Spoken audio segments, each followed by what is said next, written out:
to Deshaun Watson for just securing a new 5-year, $230 million contract with the Cleveland Browns. One time for the black man, you know?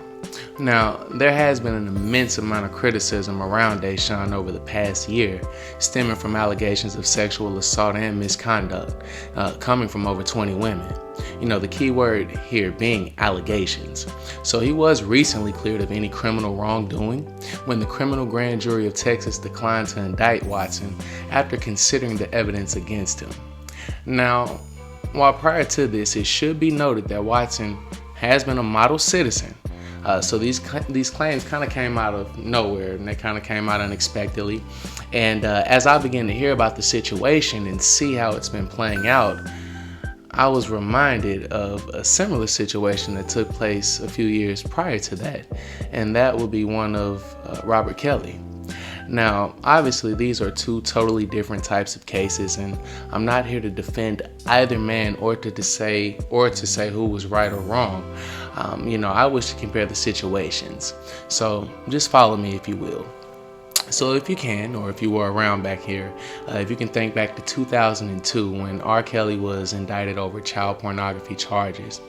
Now, there was a tremendous amount of criticism surrounding his name as well around this time. And just a side note, for some reason, even though it was public knowledge, even back then, I remember talking about it like in elementary school that he was in fact married to Aaliyah at some point. It was kind of speculation. We really didn't know, but a certificate, it was kind of circulating around, but the internet wasn't as prevalent as it is now. But I never heard much criticism, surrounding this particular topic from anybody from the 90s or the 2000s who remembers this time. He was the go-to hit maker, and I think this is probably the reason why nobody was saying anything. He influenced a new generation of baby-making love music.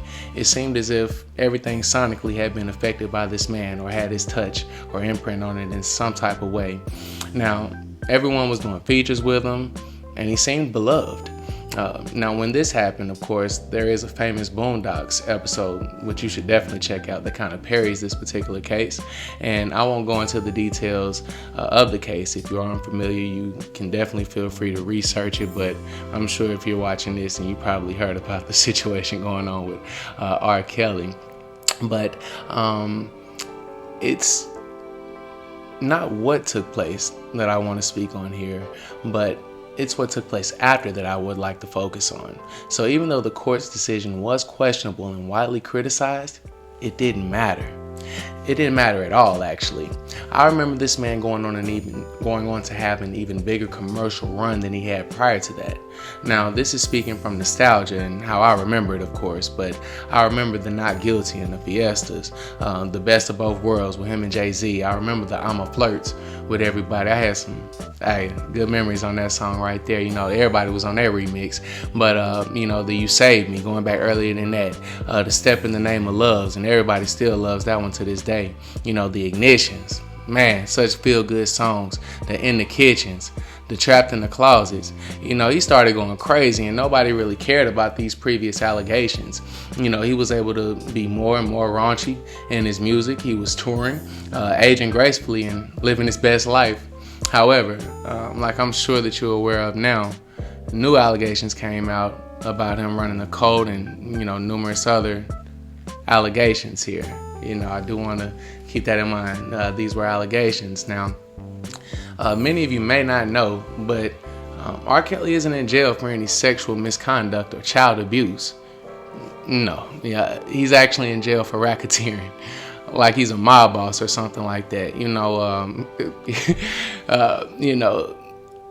He's in violation of the Mann Act, which bars you from transporting people across state lines for any immoral purpose. Well, you may be saying, Justin, what does this have to do with Deshaun Watson? And I'll tell you. In my opinion, Deshaun Watson is in the same exact situation or the same exact position as R. Kelly was back in 2002.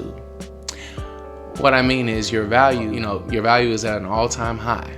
And whether that also includes you playing the game the right way, I'll leave that up to your own interpretation, but in terms of value, it would appear as if no NFL team really cared about these allegations. As soon as it was found that he would not be going to jail and that these would be civil cases he would be fighting, he was rewarded instantly with a handsome new contract, much like R. Kelly was rewarded back in 2002 with almost a brand new career. My point is much like the title suggests. Even though times are much different than they were back then, and we are in a cancel culture where a woman's accusations are oftentimes, it can mean a career death sentence, so to speak. Deshaun persevered through all of this like the Teflon Don, so to speak. I would be lying if I didn't say that I'm happy to see his career restored. Now, in certain cases, I don't think it's so much justice being served. I believe it's more so an agenda being served. Bill Cosby was exonerated, case overturned, and it received very little, very minimal media coverage. They didn't cover nearly as much as they did the allegations, and his reputation is forever ruined.